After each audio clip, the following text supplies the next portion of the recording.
So right behind us, we have a 10 by 12 shed essentially that we've insulated and built out as a farm stand. But now we want to get it not only power coming to it, but also we want it climate controlled. Now we did have it built with the one window there, and we could put a window unit in it, but it's probably going to look pretty ugly and disgusting. The other option was one of those portable ones, but that takes up not only space on the ground, but then also you have to have the tube that either goes out the window or drill a huge hole out the back to let it exhaust. So both those weren't really great. I was like, you know what? How about a mini split? That way we can have heating and cooling for the different times of year. It's going to be high up, and really it should work pretty well. So I started doing some research. Now we do have a mini split on our house, but that was a much more expensive brand, and I can't afford something like that just for this. It's only a 10 by 12, and so it'd be a smaller mini split. And I kept coming across the brand Rovsun, a lot of really great reviews, and I actually connected with them, and I am working to install and review a Rovsun. I believe it's a 9,000 BTU unit here. So we're going to get heating and cooling. Now they do say it's pretty much DIY, but from what I've watched in the videos, you probably will need someone to help you hook it up. It's 115 volt. They do recommend a 30 amp circuit for it, but besides getting the electrical hooked up, you probably will either need to buy a vacuum kit or have someone that does HVAC. I'm gonna have one of my friends come over who does that to vacuum the lines. Now, no matter almost every kit that's out there for a mini split, you're gonna have to vacuum the lines out. But my whole thing is really, besides those two things, which I know this going into it, it's a super, super affordable unit. A lot of really good reviews already out there. So I'm gonna go ahead, we're gonna open it up, see what's in the box first, get started here, and then get that unit inside first. And then I bought some other things as far as a cover that will cover the exterior items, the pipes and things like that, as well as mounting brackets and an electrical whip, which I'll show you as well, which does not come with it, but it will make it so much cleaner of an install and easy to hook up. So let's go ahead, jump inside here and look and see what actually comes in this box. So here's the inside of our 10 by 12 farm stand here that we've all insulated and built out for a little farm stand. Now, these are the units from Rovsun. When you pick this up or when they ship it to you, it's going to come in two different boxes. This will be the outside unit, and then we have the inside unit here. So this is the TSC09HA1, which is a 9,000 BTU unit, which should be plenty fine because we're working with about 120 square feet or so. But I feel like a unit like this should cool it down and heat it up nice and quickly with really only minimal on and off. So that should be really good. It does include Wi-Fi. Now this is a little heavy, so you may want to move it with two people like it shows on the box. The other unit is not so heavy there, and that should be pretty easy to mount and get set up. But this is how it will arrive to you in the two different boxes here from Rovsun.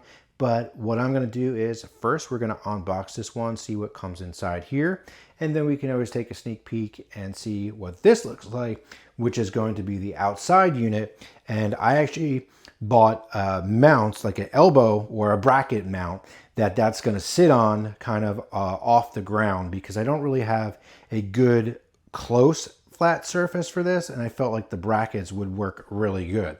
So I have that, and then one of the other things which is not included, this is probably going to be the easiest way to hook it up, which is, it's called an electric whip. It uses 10-2 wires, and this essentially will go right into your electrical box or to your cutoff box, and then also right into the unit. Everything's really nicely packed in here. We got some cardboard, some styrofoam. It's all set up here. Got your energy guide. Let's see what we got here. Some mounting screws, your getting started guide, some batteries. What else we got here? Let's see the remote, what that looks like. And then of course it also has Wi-Fi as well. Also includes the cable, which I believe this is the control cable, which will go from the outside unit, which gets the power, and then this will run inside. And then we have a mount for the remote. Love that. It's pretty much it there. Flip that around so you can see that. So everything is snug back here. You have your control lines, all of that. Now, as for the outside unit, there is not much to unbox, but you can see what the unit looks like and get an idea for the size of it as well. So now it's time to go ahead and take a look at those instructions and see what we need to do first. So they give you plenty of mounting spaces on here, it looks like. However, none of them are truly 16 on center that I can find. Would be nice to possibly have that, but I am able to work it. So it's not going to be like this one here exactly the same as this one, but I can find different variations that will make it 16 on center. So I guess that's okay. But I found that where it is. I went and looked online as far as clearances, and pretty much I can move it a little bit higher because we're dealing with a relatively short ceiling in here. So as long as I have enough room to really make the connection and get up top for some maintenance, I should be fine. So it says 8, I think it's 8 inches clearance to the ceiling. I'm doing somewhere around 7, so it's only about an inch difference, but should totally be fine for this situation. So obviously if you have drywall and studs, you can use the included anchors, although I'd probably get a different anchor. Not really a big fan of these ones with the screws, and just mount it that way. However, there is no drywall behind this paneling. It's pretty much the paneling against the stud with insulation behind it, only because why do we need to do drywall as well in here? So obviously can't use an anchor into that. But I guess you could also put like a 1x4 going across if you needed to mount that way too. But this seems to work, so I'm just going to level this up right here. Obviously that's not very level, but I'm going to go do that.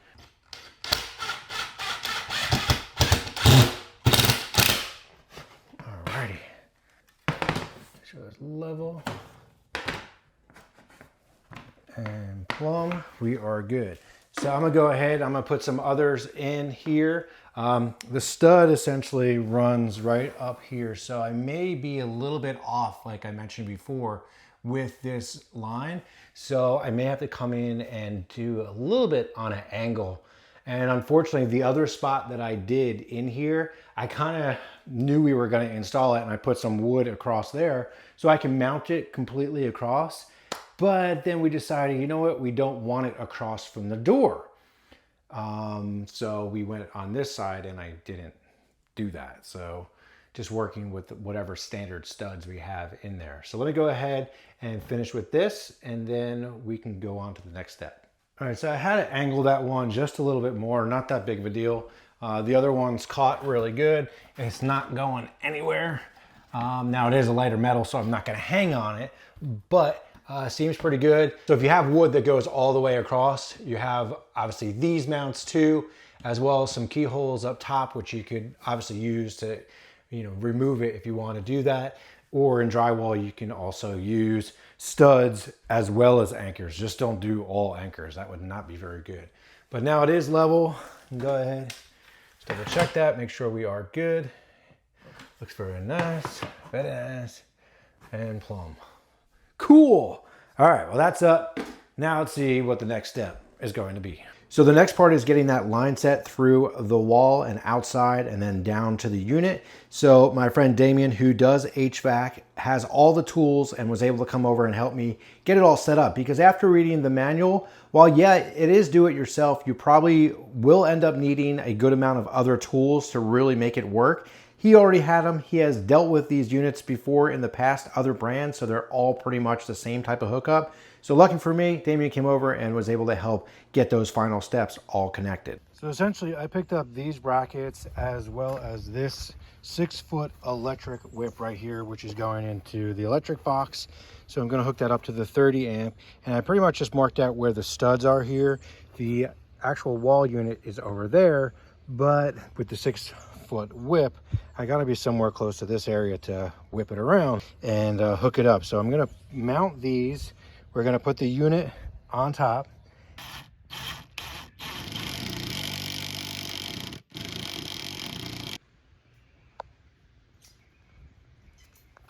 All right, so now that we got the unit installed on the back and all wired up essentially, we're going to drill the hole for the line set. So we're inside here drilling this hole, and then we're going to go on the opposite side and drill the hole. You want it a little bit on an angle to help with drainage, it says, so we can do that. Then we're using the included pass-through piece just to make it nice and not sharp and all that, and then pass the lines through it. They also include a putty, which you'll put in there once it's all set in place. Now, we did put little screws in here to kind of hold this in place. I don't know, it did not feel like it held, so we just drilled some holes and put some little screws. And then once you get the line sets through, you can see all these connections are flared fittings, so it makes it really nice, snug, and won't leak. So pretty much put that through. You'll also see these the covers for them that are included. They're really well made. So if you didn't put them in like a plastic housing like I'm doing here, just the overall quality is pretty good. This is going to make it look nice, going to protect it from the elements. So I do recommend picking one of these up. It really was not that expensive and really easy to work with. Enough room for those line sets. So you'll see here we have our other wire running in, which is the wire that is the control unit wire. So make sure you have everything placed and running inside. Now we got the wire running into the unit on the inside of the shed here, just pulling that through. Now we did find ourselves jumping back and forth just a little bit here, so now we're back outside and working with the line set. So on the inside, we hooked up those the power control cables. Just make sure that each of the lines from that control cable matches what this unit line matches. So just pay attention to which one goes to which. And you can note it that way. So right here, we're opening up the lines for the coolant, and also this is a part here where if you don't have a tool, a flaring tool, you're gonna have to have all this line set just running. Some people will loop it around. It's really not ideal. And if you can cut it to the size that you really need it, that's going to be the best. So that is one of the areas where my friend here who works with HVAC and has all the tools was able to come here, cut this, the pipe, the copper pipe, and then also use a flaring tool to make a brand new flare. Now, can you do it yourself with cheaper tools? Sure, but it's not always as easy to do. So right here is the professional flaring tool, and you'll see there's a few different sizes on here for different size pipes. But for the most part, you put it right into this tool, and each and every time it's going to create that perfect flare, giving you essentially a perfect connection that's not going to leak. Now, again, you can do this by yourself. There are methods, there are less expensive tools, but this is going to be most likely something that you will need and will want to use. Instead of having just an excessive amount of line set just sitting there, which is really not ideal. So now that we got that flared out, here's another little fun tool. So we want to figure out where that turn is going to come into the unit, and we're using this small pipe bender to get that perfect little curve there without making a kink in it. So this works perfectly, and each and every one will exactly follow the same if that's the bend that you want to do, making the connection nice and snug. Now that line is all snug in place, we just flared and bent this other line here, and gonna just tighten that down, hand tighten it pretty much as tight as you can go. So now that the lines are all connected and in place, we want to vacuum out the lines to make sure there's no moisture in the line and it's working as efficiently as possible. Now, yes, I've seen online there's some pretty inexpensive vacuum pumps that you could use with it. This one is an industrial one and it has worked great, and you can see all the digital display, but you're looking close to about $700 to $1,000 for this. But this will work as well as some of the other ones, but it's just an added expense that you have to keep in mind, or someone that you're going to have to hire to do this, because this needs to happen with this model and most other mini splits as well. So this vacuum ran for maybe about 10 minutes, 10 to 15 minutes or so, just vacuuming out the line. We're just watching all the numbers, and it was continually doing good and getting to that spot where we really want it to be. And making it so it was a digital display just made it so much easier, because then we could see that it was properly working instead of trying to read just like an analog gauge, anything like that. But again, you could use any of those.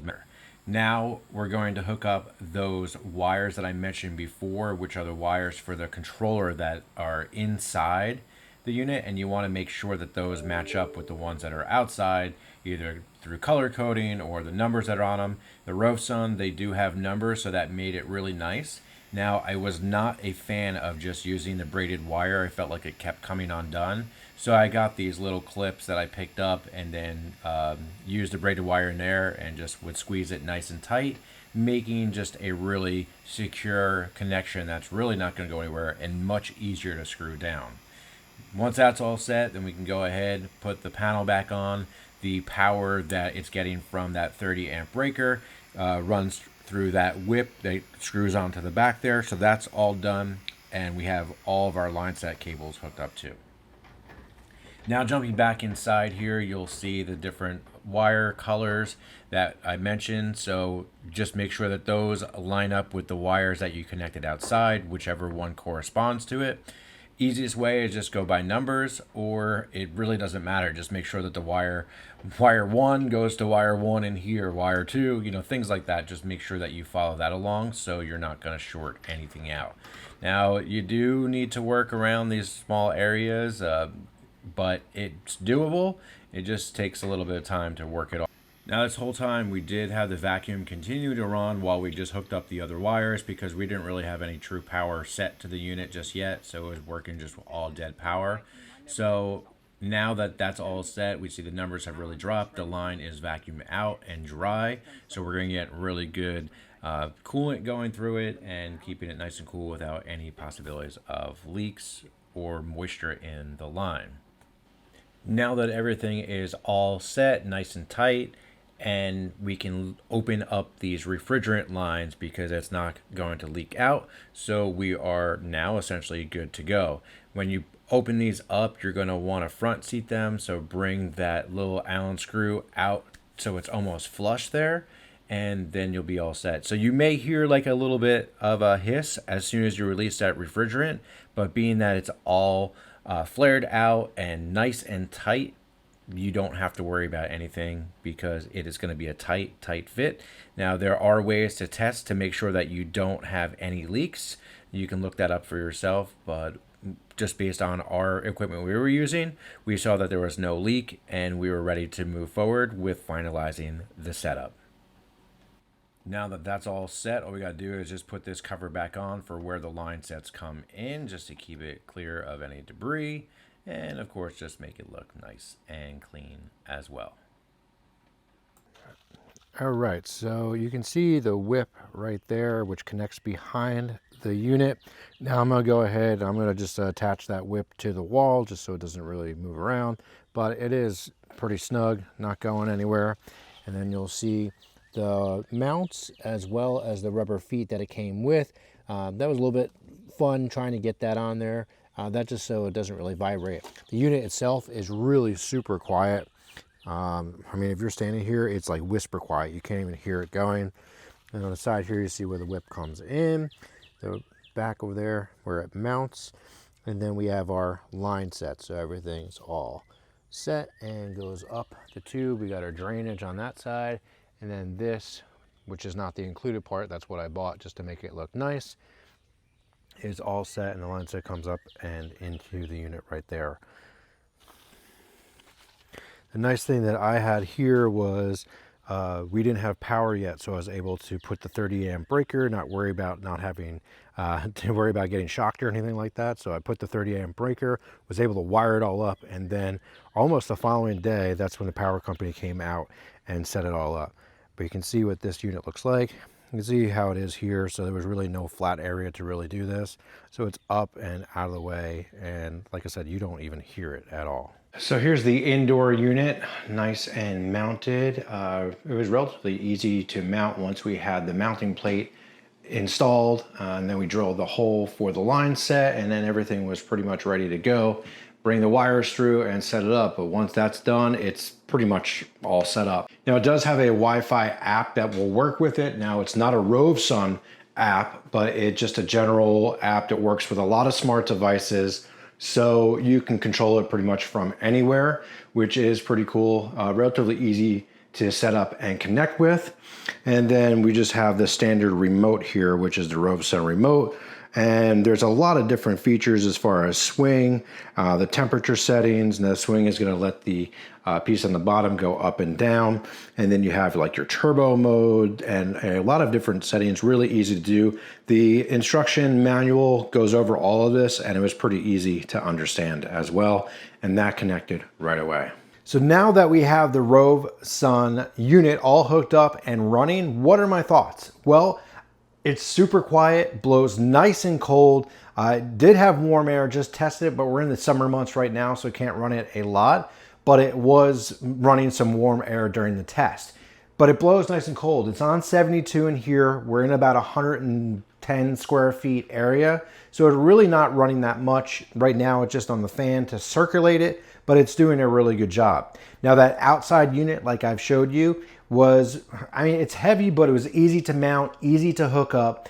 The biggest thing is remembering those wires, where they gotta go, and just make sure the wires are all the same from the outside unit connecting to the inside unit. And make sure that all of your wires and line sets are into the building before putting the clay in place, because we did that and I had to pull the clay out. But that's just, you know, how it goes when you're doing DIY stuff. But having someone that has HVAC tools and has done this before made it a lot easier, because not only do you have to vacuum out that line to get it all working, get that coolant throughout the system and make sure, you know, there's no moisture in the system, anything like that, you would have to go out and buy that, which the cheap one was about $100 from what I've seen online, to the one that he used, which is probably about $800 with all the digital units. Now, the other thing was this line set that came with it was about 15 feet or so. I didn't need that. So we had to cut that down, and he had all the tools to do that, to cut it properly and then bend the copper to make sure that the fittings were all tight. And I don't have that. That would be something else that you may need to buy. Now, I've seen some other people where they've like looped the line set, not really recommended based on what he told me. So is it do it yourself? It is do it yourself, but with a long shot and with additional investment. But after talking with Damien about this, compared to other units that are probably about twice the price if you were to go get like a really big brand name unit for the same size BTU, it kind of offsets it a little bit. So if this unit was at this price, and then you think about it and say, well, I'll spend $100 on the vacuum pump, and then maybe $100 on some other tools to really get it, you're still under that full investment of a bigger brand name unit. And it could work out like that. And maybe, hey, you post something online and you can help some others get it all and recoup that money. So yes, it's do it yourself, but you do need a good amount of other tools to really make it work. Now, in addition, the other things that I had to buy, obviously, I bought that whip, the mount for it, the bracket mount, as well as that line set cover, which is a really great way to keep that so it's not getting, snagged on anything or the elements getting to it. It's covered. It looks really nice and clean. Now that line set cover that comes with the Rovsun is really nice actually, but that plastic PVC cover just makes it so much nicer and protected. So the other thing I had to get was the 30 amp breaker. Obviously, if you don't have knowledge of how to put that breaker in, you would need to get an electrician. So yeah, there are some variables to it from the do-it-yourself perspective that you may end up having to get a professional in to help you really get it finalized. So could you do it yourself? Yes, but with a lot of caveats to that. Now, for the unit itself, the price of it, everything that comes with it, what's included, I think this is a really great deal. This is perfect. Works way better than having an ugly window unit sitting there in the front of this building, which faces the road at our property, or having a floor unit, which I would have to cut a really big hole to exhaust that along with drainage. Something I really did not want to do. So overall, yeah, I'm really happy with it. The price is really right. Now, I do have a few variations in sizes depending on what you need for your mini split. So make sure to size it accordingly. I'm gonna go ahead and check out that Wi-Fi app. Not that I really think that we would ever use it. Just keep in mind, it's not a Rovsun specific app. It's another just smart device app. So you add it as an AC, so you'll get most of the features that you need and you can connect to it. But overall, I'm really loving this Rovsun unit. Keeps it nice and cool right now, and it's gonna keep it nice and warm in the winter months. And I think this is something that you may want to look into as well for your shop, shed, or any type of space that you want to temperature control with a unit just like this one.